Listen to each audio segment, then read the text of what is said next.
Hello guys, कैसे हो आप सभी लोग। आई होप आप सभी लोग बहुत अच्छे होंगे। And sorry for that live session बच्चों, क्योंकि लाइव सेशन में थोड़ी सी प्रॉब्लम हो रही थी, इसलिए लाइव सेशन नहीं हो पा रहा है। वॉइस की थोड़ी सी प्रॉब्लम आ रही थी। तो बच्चों कोई बात नहीं, हम लोग स्टार्ट करते हैं आज अपने हिस्ट्री का एक और portion, that is the revolt of 1857। तो बच्चों अगर इस चैप्टर के बारे में बात करें तो ये चैप्टर बहुत ही इंपॉर्टेंट हो जाता है। क्यों इतना इंपॉर्टेंट हो जाता है, इसके पीछे रीज़न है। क्यों? क्योंकि बच्चों ये हमें बताता है कि हाँ, ये जो आज़ादी आज हम लोगों के पास है वो कैसे है, क्यों है और किस लिए है। तो ये केवल कहने के लिए हम जैसे 26 और जैसे हमारे दो बहुत ही इंपॉर्टेंट डेज आते हैं, एक आता है 26 जनवरी और एक आता है बच्चों 15 अगस्त। तो कहने के लिए ये डे तो बहुत ही नॉर्मल सा है, हम लोग इसकी इतनी इंपॉर्टेंस समझते नहीं हैं। लेकिन एज अ रिज़ल्ट देखा जाए बच्चों, तो इसकी जितनी इंपॉर्टेंस है उतनी कम होगी। ठीक है, जितना हम लोग इसको समझते हैं ना, वो उतना हम लोग इसकी अहमियत को नहीं समझ सकते जितनी इसकी इम्पॉर्टेंट है। क्यों मैं ऐसा कह रहा हूँ, इसके पीछे बहुत बड़ा रीज़न है। आप ज़रा सोचो कि कितने शहीदों ने अपना बलिदान दे दिया हमें केवल आज़ाद कराने के लिए, हमें केवल फ्री करने के लिए। कितने लोगों ने अपने लाइफ से सेक्रीफाइस कर लिया और सब कुछ हम लोगों को दे दिया और वो लोग चले गए।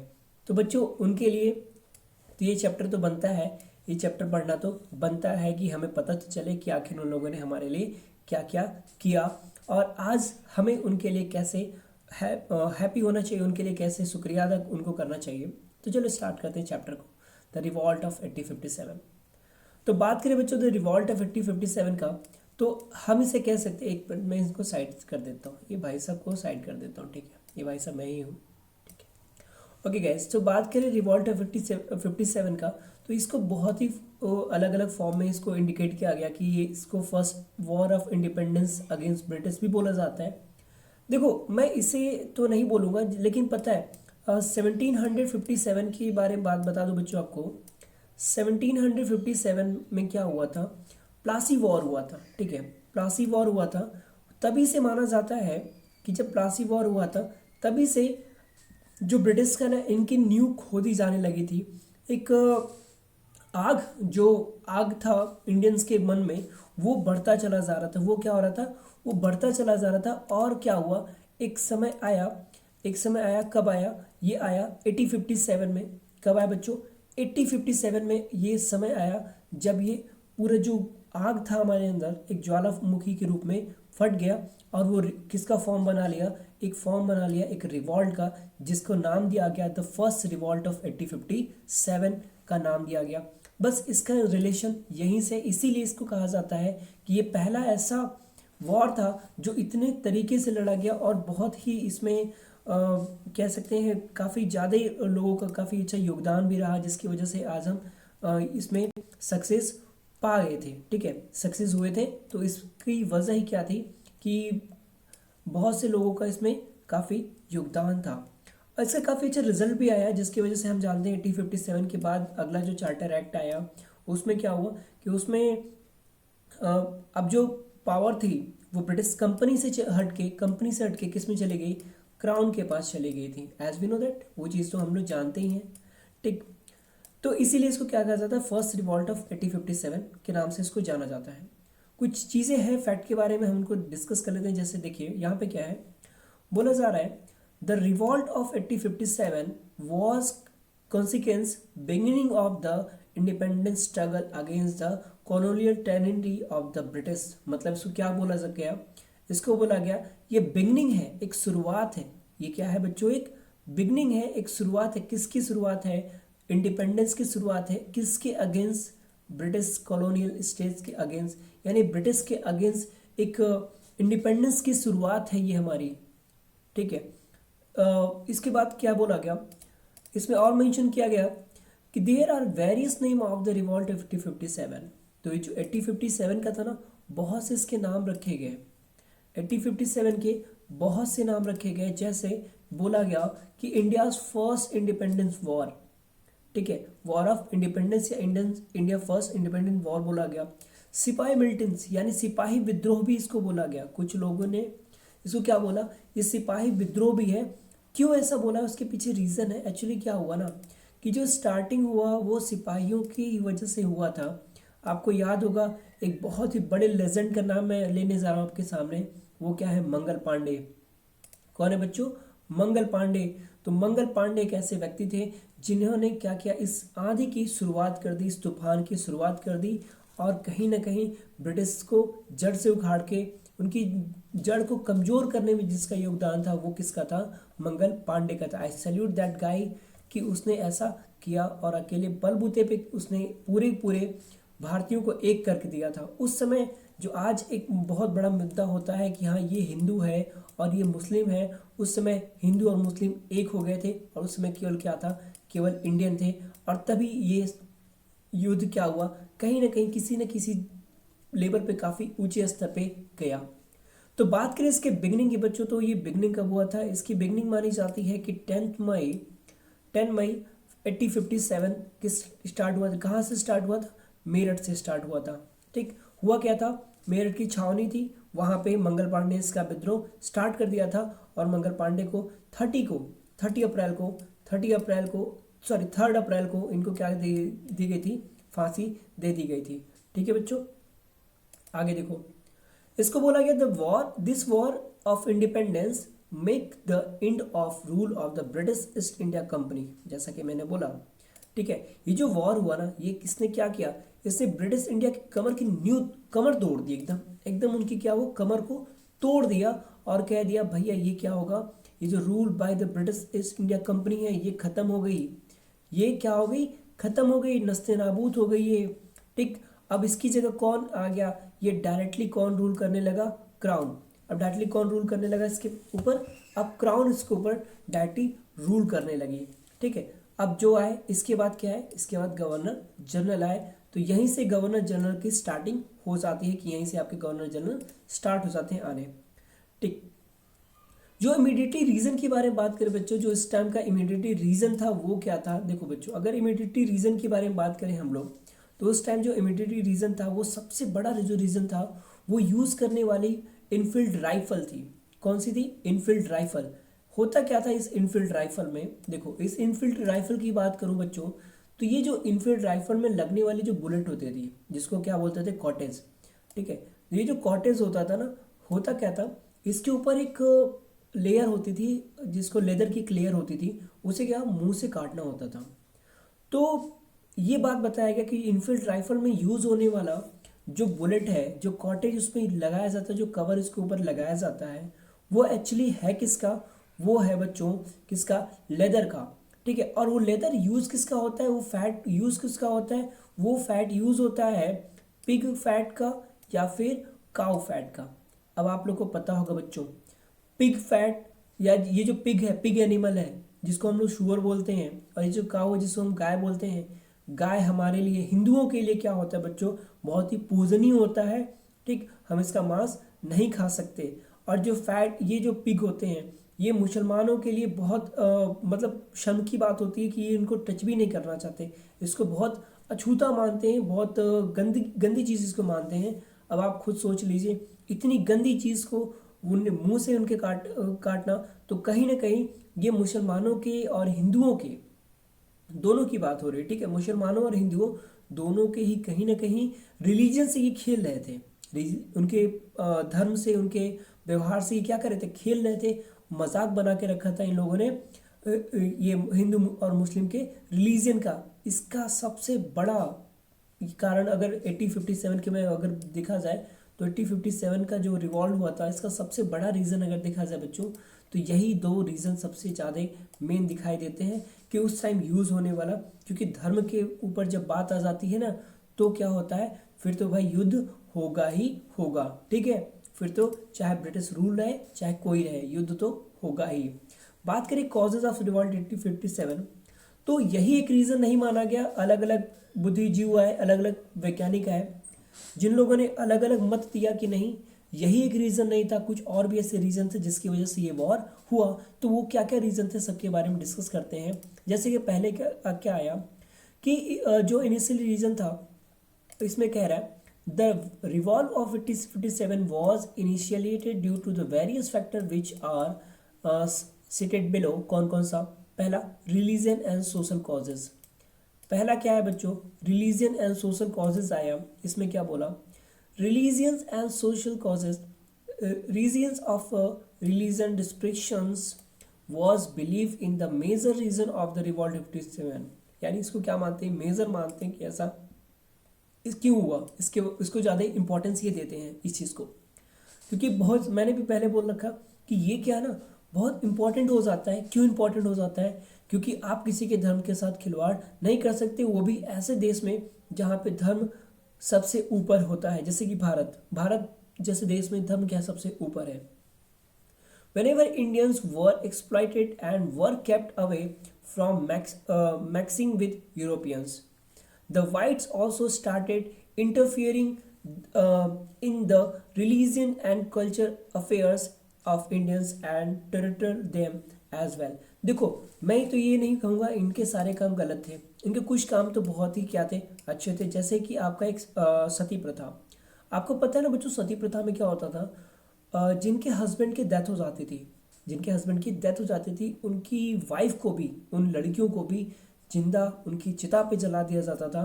तो ये बहुत ही क्रूशियल एक्ट था हमारे धर्म में, कह सकते हो। और जैसे मुसलमानों में क्या था, 3 तलाक अभी भी चलता आ रहा है, बट अभी इसका कोई ना कोई सोल्यूशन निकल गया है, तो अभी ये प्रॉब्लम नहीं रही, तो ये सोल्यूशन तो हो गया। बट ये जो चीज़ें थी क्या थी, काफ़ी डरावनी कह सकते हो, काफ़ी खतरनाक चीज़ें थी। और एक बाल विवाह जो था, यानी छोटी ही उम्र में बच्चों की शादी हो जाती थी। मतलब आप जितने बच्चे हो ना यार, आप लोग की अब तो शादी हो गई होती, ठीक है, आपके बच्चे भी तैयार हो गए होते। तो इसमें प्रॉब्लम क्या होता था ना, कुछ बच्चे कहेंगे सर तो बढ़िया तो था, क्यों कर दिया मना ऐसा नहीं बेटा, वो थोड़ा सा क्या था, वो हम लोग की एक ब्लैक साइड कह सकते हो, हमारे धर्म का एक ब्लैक साइड था। तो इस चीज़ को क्या किया गया, अंग्रेजों ने बंद कर दिया, बिल्कुल बंद कर दिया कि नहीं भाई ऐसा बिल्कुल नहीं हो सकता, एज फिक्स होनी चाहिए, आप 18 रखिए, 18 रखिए, 21 रखिए, ठीक है। यानी क्या कि जो बॉयज़ की एज होगी 21 होगी, जो गर्ल्स की एज होगी 18 होगी, तभी वो शादी करने के लिए हो सकते हैं, अदरवाइज वो शादी नहीं कर सकते। इनको बोला गया, क्या बोला गया, एलिजिबल बोला गया कि एलिजिबल कब होंगे, 18 और 21 पे वो एलिजिबल हो जाएंगे। तो ये सारे फैक्ट है, तो कहीं ना कहीं थोड़ा सा क्या हुआ कि अब लोगों को बुरा लगा कि भाई ये मेरे कौन होते हैं हमारे रिलीजन को ऐसा करने वाले, या हमारे जो चीज़ें जो जमाने पुरखों से चली आती हैं उसको बदलने वाले, ये होते कौन है, ठीक है। तो ये क्या था, बहुत बड़ा रीज़न था, ठीक। और जैसे मैंने रीज़न एक और बताया कि पिग और काऊ का फैट यूज़ करते थे, तो ये दोनों रीज़न क्या थे, बहुत बड़े रीज़न थे ये रिवॉल्ट ऑफ 1857 होने के। पॉलिटिकल कॉजेज भी बहुत ज़्यादा थे। अब पॉलिटिकल कॉजेज को भी मैं बहुत इंपॉर्टेंट लूँगा, क्यों इंपॉर्टेंट लूँगा, देखो अभी 2 मिनट में आपको समझाता हूँ।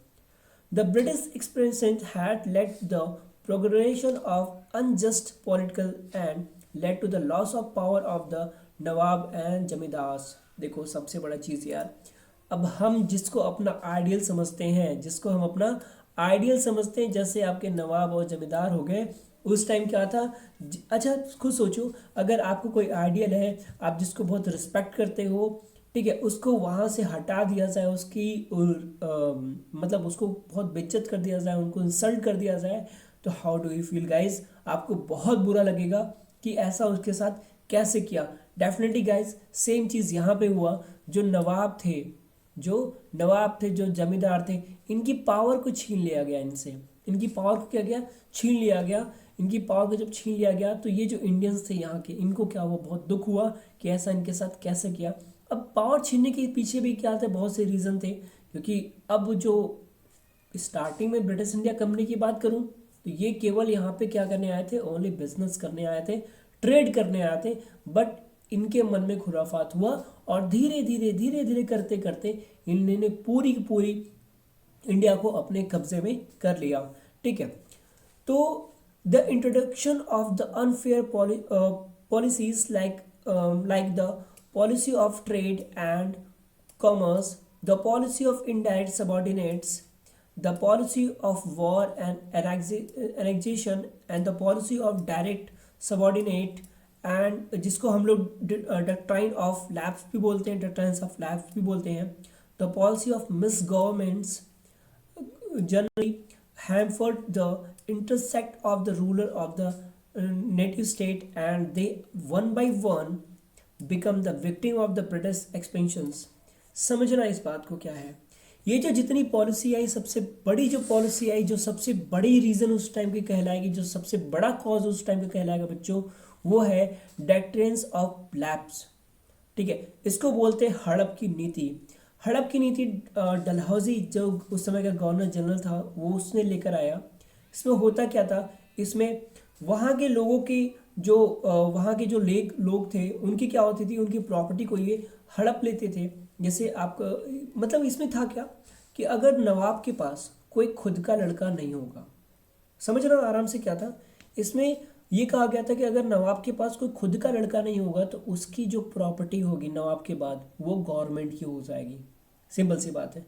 तो उस समय क्या था, उसमें बहुत सी चीज़ें ऐसी हुई कि लोगों के पास नहीं होते थे तो वो क्या करते थे, दासियों के रख लेते थे बच्चे, या फिर वो अडॉप्ट कर लेते थे। तो उसमें बोला कि आपको अडॉप्ट भी नहीं करना है, अगर आपके पास नहीं है तो नहीं है, आप कि अगली बार जैसे अभी होता है ना कि उनके भाई पूर्वज मतलब इनका कोई कुल चलाने वाला नहीं है, तो एक कुल चलाने वाला नहीं है तो कहाँ जाएगा, है ना। ऐसी चीज़ें आती है, डेफिनेटली सी बात है।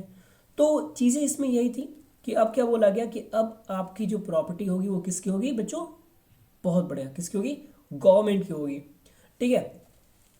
तो ये सब जो चीज़ें था उसमें क्या हुआ, अब लोगों के अंदर और गुस्सा आ गया, और गुस्सा कि ऐसे भाई कैसे, अब मेरा पूरा साम्राज्य है, मैं जिसको चाहूँ उसे दूँ, आप कौन होते हो इसको ऐसे रोकने वाले, but what can we do on that time, ठीक है। तो उन लोगों ने ऐसा किया, तो ये कहीं ना कहीं क्या था, लोगों में अनसेटिस्फेक्शन पैदा हुआ, और ये क्या हुआ, जन्म लिया किसका, ठीक है, रिवॉल्ट का जन्म लिया। किसका जन्म लिया, रिवॉल्ट का। कहते हैं ना जब किसी आदमी को आप दबाते जाओ दबाते जाओ दबाते जाओ, और एक टाइम आएगा ना कि वो उस चीज़ से उठेगा, और जब वो उठेगा ना तो फिर समझ लेना कि आंधी आएगी। क्या आएगी बच्चों, आंधी आएगी। इसीलिए कभी भी किसी को ज़्यादा परेशान मत किया करो। दूसरा था इकोनॉमिक फैक्टर। दूसरा क्या था बच्चों, एक इकोनॉमिक फैक्टर भी बहुत इंपॉर्टेंट था, अननेसेसरी टैक्सेस लगाते चले जा रहे थे। आपको पता होगा कि जो कॉटन मिल था, कॉटन मिल बंद करा दिया, सब इंडिया के जितने कॉटन मिल्स हैं सबको सब बंद करा दिया।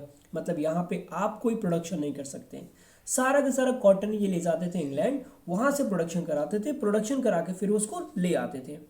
होता क्या था, हमसे तो बहुत ही लो प्राइस में, बहुत ही लो प्राइस में चीज़ों को खरीद के ये हमें बहुत हाई प्राइस में उसको सेल करते थे, बहुत ही हाई प्राइस में सेल करते थे। तो हमारा जो भी जितना भी मनी होता था ना वो कहाँ जाता था, वो सीधे सीधे इंग्लैंड को चला जाता था। कहाँ चला जाता था बच्चों, इंग्लैंड को चला जाता था, सीधे सीधे उनके पास जाता था। तो बड़ी दिक्कत हमारे साथ ये होती थी, अरे भाई मेरे पास अब मनी है नहीं, पैसे हैं नहीं, तो हम कैसे करें भाई, अपना काम कैसे करें, नहीं कर सकते बेटा, नहीं कर सकते, इम्पॉसिबल सी बात हो जाएगी, है कि नहीं। तो ये सब चीज़ें हुई। तो टैक्सेशन जो टैक्सेस थे, रेवेन्यू थे, बहुत ज़्यादा वो बढ़ाते चले गए, हर चीज़ पे दुगना तिगना रेट बढ़ा दिया, जितना इंसान के पास हो नहीं रहा था उससे अधिक वो टैक्स पे कर रहा था। तो ये सारी की सारी जो चीज़ें थी ना वो क्या हुई, कहीं ना कहीं बहुत ज़्यादा इफेक्ट किया, किसको इफेक्ट किया, इंडियंस को इफेक्ट किया, और इंडियन में गुस्सा भरा, और जिसका परिणाम क्या हुआ, 1857 का रिवॉल्ट हुआ। और 1857 का जो रिवॉल्ट हुआ ना, उसमें इन लोगों ने क्या किया, लोगों की खटिया खड़ी कर दी। क्या कर दिया बच्चों, लोगों की खटिया खड़ी कर दी, ठीक है। आगे बात करते हैं, दीज थ्री, कौन कौन से, these three statements were highly explosive and in particular the permanent settlement and the create a devastating impact. Thus the present were gently encouraged to overthrow the British government and India and led to the activity partition of their revolt of 87। तो ये सारे जो reason थे ना, ये सारे reason ये क्या हुए, बहुत ही ज़्यादा इम्पैक्ट हुए। और सबसे बड़ा रीज़न जैसे इसमें बोला 3 फैक्ट्स, कौन कौन से 3 फैक्ट, तो जैसे आप पहला फैक्ट आपके पास है मिलिट्री फैक्ट, मिलिट्री फैक्टर्स। पहला फैक्टर क्या बच्चों, मिलिट्री फैक्टर, जिसने कसम खा रखी कि ब्रिटिश इंडिया कंपनी को उखाड़ के फेंक देंगे यहाँ से, भारत से। कहाँ से, भारत से। The Indian soldiers face a lot of discrimination from the British officers with respect of their salary, pensions, promotion, ठीक है। 3 चीज़ें कौन कौन सी बच्चों, सैलरी बहुत कम होती थी, सेम पोस्ट के लिए अंग्रेजों को, उस गोरों को अधिक पैसा दिया जाता था, लेकिन हमें क्या होता था, कम पैसे मिलते थे। उसी चीज़ के लिए हमें क्या होता था, कम पैसे मिलते थे, उसी के लिए उनकी पेंशन अच्छी रहती थी, यानी रिटायरमेंट के बाद भी उनको पेंशन दिया जाता था। लेकिन हमारे लिए कोई पेंशन का प्रावधान नहीं था, बिल्कुल पेंशन का कोई प्रावधान। प्रमोशन की बात की जाए तो ब्रिटिश केवल हमारा यूज करते थे, प्रमोशन के नाम पे हमें क्या मिलता था? कुछ भी नहीं मिलता था, कुछ भी नहीं मिलता था। केवल हमारा यूज करके, हमें यूटिलाइज करके वो थ्रोन कर देते थे। हम लोग जैसे वो हो गए थे ना, बस यूज एंड थ्रो वाले चीज़, वो हो गए थे हम। हमारा बस यूज करते थे और वो थ्रोन कर देते थे, उसके बाद हमारी कोई रिस्पेक्ट नहीं होती थी। अब कई जगह पे ब्रिटिश इंग्लैंड में, इंडिया की ये बात, कई जगह पे कई होटल थे जहाँ पे ये लिखा रहता था Indians and dogs are not allowed. अब सोचो कितनी बड़ी है ये सन की बात है कि इंडियंस को किससे कंपेयर किया गया? डॉग से कंपेयर किया गया कि Indians and dogs are not allowed, मतलब कुत्तों को और भारतीयों को अंदर आना मना है। तो कहीं ना कहीं क्या था, ये काफ़ी बहुत ज़्यादा जाती हुई थी। तो ये चीज़ देख देख कर क्या हुआ, वो उन सैनिकों का भी खून उबला कि यार ऐसा कैसे हो सकता है, हम लोग का सेम पोस्ट है, सेम पोस्ट है, सेम पोस्ट के लिए उसको इतनी सैलरी दी जा रही है, हमें इतनी कम सैलरी क्यों दी जा रही है, क्या रीज़न है इसके पीछे, आखिर ऐसा क्यों हो रहा है? तो बस ये सारे जो रीज़न हुए ना, आगे चल के क्या हुए, ये कहे ना, मैं फिर से बता रहा हूँ इस चीज़ को कि किसी चीज़ को आप जितना दबाओगे ना, जिस दिन उसका दिमाग फूटा और वो निकला, तो कसम बता रहे हैं एकदम आग उगलते हुए निकलेगा और सबको क्या करे, तहस से नहस कर देगा। This led to the discontent of the major military factors the result of the revolt of 1857। तो ये क्या हुआ, एक मेजर फैक्टर हुआ किसका? रिवॉल्ट ऑफ 1857 का रिवॉल्ट हुआ। आगे इम्पैक्ट ऑफ रिवॉल्ट 1857, इसका इम्पैक्ट क्या हुआ बच्चों, ये भी देख लेते हैं क्या क्या इम्पैक्ट हुए, बहुत से।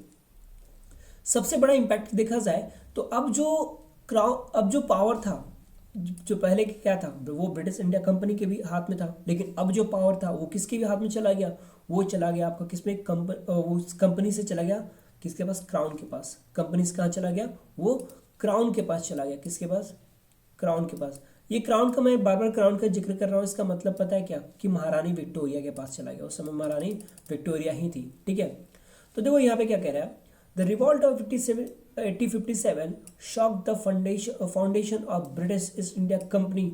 अरे हिला डाला, एकदम एकदम क्या किया, हिला डाला, उनकी हालत खराब कर दी कि भाई ये कैसे हो गया, ठीक है। द कंपनी एंड डिस्कोल्ड the infancy in handling the Indian administration. The major impact was the introducing of Government of India Act, which abolished the rule of British East India Company and marked the beginning of the British Raj, that belongs power of the hand of the British government of to the ruler Indian directly through the representative। मतलब अब क्या हुआ कि अब जितना भी power था, जितना भी बच्चों पावर था, वो अब सारा का सारा पावर किस में चला गया? ब्रिटिश क्राउन के हाथ में चला गया, मतलब महारानी विक्टोरिया के हाथ में चला गया। अब वो अपना रिप्रेजेंटेटिव भेजती थी कहाँ पे? भारत में। और वही क्या करता था? गवर्नमेंट को चलाता था। तो कहीं ना कहीं अब ये जो चीज़ें थी थोड़ी सी सुधर रही थी कि हाँ, अब भारत क्या धीरे धीरे इस आज़ादी की तरफ चल रहा था। हमें पता है बच्चों 1857 का जो वॉर हुआ वो सक्सेसफुल नहीं हुआ, वो सक्सेसफुल नहीं हुआ। 1857 का वॉर क्या हुआ? सक्सेसफुल नहीं हो पाया। बट सक्सेसफुल न होने के बावजूद इसने वो न्यू रख दी, वो जख्म दे दिया ब्रिटिशर्स को कि एक न एक दिन आके, कब? 1949 में, कह सकते हैं 1945 में ही बोला जाए या 1947 में बोला जाए, ठीक है। 1947 में उनका घाव इतना बड़ा हो गया कि उन्हें इंडिया छोड़ के जाना पड़ा, ठीक है। तो देखो हुआ क्या, the revolt was eventually not successful, as we know that, हम जानते हैं वो रिवॉल्ट सक्सेसफुल नहीं हुआ। बट उसके पीछे रीज़न क्या था? सबसे बड़ा रीज़न देखो, सबसे बड़ा रीज़न की बात किया जाए तो ये जो वॉर था स्टार्ट हुआ था बेटा, ये स्टार्ट होगा 30 मई को। कब स्टार्ट होगा ये? 30 मई को ये प्लान बनाया गया था। सब लोगों ने प्लान बनाया कि रिवॉल्ट कब स्टार्ट होगा, 30 मई को ये रिवॉल्ट स्टार्ट होगा। बट अनफॉर्चुनेटली ये रिवॉल्ट स्टार्ट हुआ 10 मई को। ये रिवॉल्ट स्टार्ट हो गया 10 मई को, ये रिवॉल्ट स्टार्ट हो गया, जिसकी वजह से माय डियर स्टूडेंट्स ये रिवॉल्ट अनसक्सेसफुल हुआ। क्यों? क्योंकि हुआ क्या, थोड़े थोड़े टुकड़ों में ये वॉर स्टार्ट हुआ। जहाँ पे वॉर स्टार्ट हुआ वहाँ पे ब्रिटिशर्स ने भेजा किसको? सैनिकों को भेजा, और जाके वहाँ पे अंग्रेजों ने उस वॉर को, वहाँ पे इस विद्रोह को, वहाँ उस रिवॉल्ट को क्या किया? दबा दिया, उसका दमन कर दिया। दूसरी चीज़, जो यहाँ जब मेरठ से लोग जो जब मेरठ से सैनिक निकले तो सीधे कहाँ गए, दिल्ली गए। वहाँ पे अंतिम मुगल बादशाह को उन्होंने क्या बनाया, अपना अपना सेनाध्यक्ष कह सकते हो, सेनाध्यक्ष बनाया, अपना लीडर बनाया। बट बेटा वो बहुत ही बूढ़े थे, वो उतने अच्छे से उसका क्या किए, नेतृत्व नहीं कर पाए, उतने अच्छे से उसको मैनेज नहीं कर पाए। तो कहीं ना कहीं मैनेजमेंट का भी थोड़ा सा यहाँ पे प्रॉब्लम आई। दूसरी की एक और रीज़न, सबसे बड़ा रीज़न ये देखा जाता है कि इंडिया के अलग अलग पार्ट में अलग अलग तरीके से हुआ। और सबसे बड़ा रीज़न तो ये है कि कुछ ऐसे गद्दार थे जिन लोगों ने इन सैनिकों का साथ नहीं दिया। ये सबसे बड़ा रीज़न था कि इन कुछ गद्दारों की वजह से क्या हुआ, 1857 का वॉर क्या हुआ, बेकार हो गया। नहीं तो आज हमें 1947 की जगह 1857 में ही फ्रीडम मिल चुकी होती। और तब सोचो, और तब से और अब में भारत में कितना अंतर हो चुका रहता। सोचो बच्चों, भारत आज भी सोने की चिड़िया कही जाती। कोई बात नहीं, वो जो हुआ सो हुआ। बट आगे की हम देखते हैं, आगे बात कर। द सिपाही licked one clear leader that was several. ठीक है, इनका कोई एक क्लियर लीडर नहीं था, बहुत से लीडर थे। They also did not have a current plan by which the foreigner would be rooted. तो इनका कोई एग्जैक्ट प्लान नहीं था। ठीक है, वो बस वॉर करते रहते थे और इनका कोई एग्जैक्ट प्लान नहीं था, जिसकी वजह से क्या हुआ, थोड़ी सी दिक्कत हुई। कुछ और भी चीज़ें थी। Majorly northern Indian was affected by this revolt. इस रिवॉल्ट से अगर देखा जाए तो केवल जो मेजर नॉर्थन इंडियंस, मतलब आपके ये जो नॉर्थ का पोर्शन है, साउथ में इससे कोई मतलब नहीं भाई, रिवॉल्ट का साउथ से कोई मतलब ही नहीं था। ठीक है, साउथ में आप देखोगे तो बहुत ज़्यादा लोगों ने इसमें पार्टिसिपेट नहीं किया था, वो लोग इससे दूरी ही बना के रहे। ठीक है, majorly northern Indians was affected by the revolt. The three presidency of Bengal, Bombay and Madras remained mostly unaffected. यानी ये जो तीन रीजन थे बिल्कुल अनफेक्टेड रह गए। और इसमें देखा जाए तो सबसे बड़ा जो प्रेसिडेंटी था वो कौन था, बंगाल था, बॉम्बे था और मद्रास था। ये बिल्कुल अनइफेक्टेड रहे। ठीक है, the Sikh soldiers also did not take part in the rebellion. तो यार सबसे बड़ा तो ये माइनस मार्किंग हो सकता है कि सबसे बड़ी यार सिख सोल्जर्स ने इसमें पार्टिसिपेट ही नहीं किया। क्योंकि अगर कहते हैं ना सिख सोल्जर्स पार्टिसिपेट करते तो भाई इस वॉर का जो रिजल्ट होता ना वो समथिंग डिफरेंट रहता। और इतना तो पक्का रहता कि क्या होता कि भारत आज किसी और स्थिति में ही होता। ठीक है बच्चों, तो इसकी बात ही अलग थी। देखो बात कर लेते कुछ और चीज़। संभवतः अब देखो क्या हुआ कि खासकर जो चीज़ें हुई, अलग अलग चीज़ें हुई वहाँ पे, तो वहाँ पे कौन कौन लीडर बना, कौन कौन उस चीज़ को जो वॉर हुआ उसमें पार्टिसिपेट किया, कैसे पार्टिसिपेट किया, किस लोगों ने यहाँ पे लीडर का रोल किया, उनके बारे में हमें देखना है। यही चीज़ आपके एग्जाम में भी पूछता है कि जनरली यहाँ पे किसने सपोर्ट किया था। तो बच्चों बात करें दिल्ली का, तो सबसे पहले जो सेंटर में आया वो दिल्ली आया। तो यहाँ पे कौन थे, बहादुर शाह सेकंड।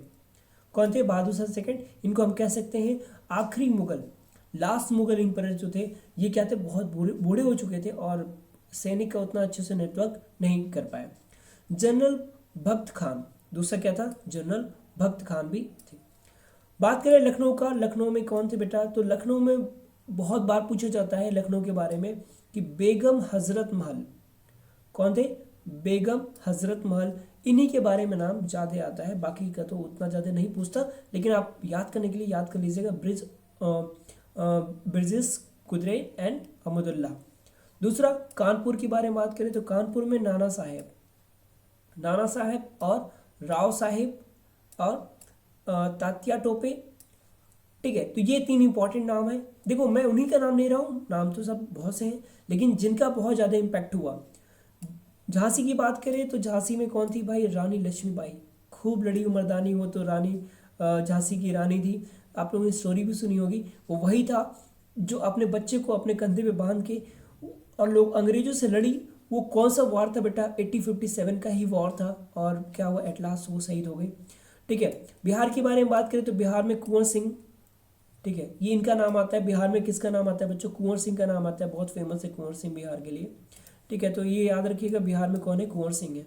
ठीक है बच्चों, दूसरी बात करें तो राजस्थान से कौन थे, राजस्थान से जैदल सिंह एंड हरदयाल सिंह, हरदयाल सिंह सॉरी, ठीक है। जय दयाल सिंह एंड हरदयाल सिंह, ये दो बहुत बड़े इंपॉर्टेंट पर्सन्स हैं जिन्होंने राजस्थान में इस रिवॉल्ट का यूज़ किया, यानी लीडरशिप किया। दूसरा फर्रुखाबाद के बारे में बात करें, फर्रुखाबाद तो यहाँ पे तुजफल हसन खान, कौन थे? तुजफल हसन खान। असम की बात करें, असम में किसने किया? तो यहाँ पे असम में कंदिपेश्वर सिंह एंड मनीरम, यहाँ दो लोग थे, ठीक है। उड़ीसा की बात करें बच्चों, तो उड़ीसा में कौन थे? सुरेंद्र शूशी, ये लोग यहाँ पे थे। तो बस गाइस आज के लिए बस इतना ही। तो चैप्टर कैसा लगा जरूर बताइएगा, और मैं तो कहूँगा कि एक बार आप लोग 1857 का पूरी की जो हिस्ट्री आती है वो एक बार पढ़ लेना। कसम बता रहे हैं, अगर आपका खून न खौल गया तो मेरा भी नाम रोहित गिरी नहीं, ठीक है। क्योंकि इतना ज़्यादा इन लोगों ने गलत किया ना इंडियन के साथ, उसका पूरा का पूरा चिट्ठा इस छोटी सी क्लास में तो खोलना इंपॉर्टेंट नहीं है, क्योंकि अभी आप बच्चे भी हो। तो जैसे जैसे बड़े होते जाओगे ना, इसके बारे में जब आपको नॉलेज पता चलेगी ना, तो आपको पता चलेगा कि हाँ वो क्या टाइम था और ये क्या टाइम है, ठीक है बच्चों। तो कोई बात नहीं, आई थिंक क्लास आपको समझ में आई होगी। तो अभी भी अगर आपके पास कोई भी डाउट है तो नीचे डिस्क्रिप्शन बॉक्स कमेंट बॉक्स में जाइए, वहाँ अपना डाउट जो भी है लिखें। और बच्चों प्लीज़ अगर चैनल पे नए हो तो चैनल को सब्सक्राइब कर लेना और बेल आइकन को दबा दीजिएगा कि जितने भी नोटिफिकेशन आएंगे सब आपको मिलते रहेंगे, जितने भी मैं वीडियो अपलोड करूँगा। और गाइज़ अगर आपने ऑलरेडी चैनल को सब्सक्राइब कर लिया है तो वीडियो को लाइक करना बिल्कुल मत भूलिएगा। चलो फिर मिलते हैं नेक्स्ट वीडियो में, तब तक के लिए शुभ रात्रि एंड शब खैर, वट एवर आप जब भी देख रहे हो, गुड मॉर्निंग वगैरह, ठीक है। बाय बच्चों।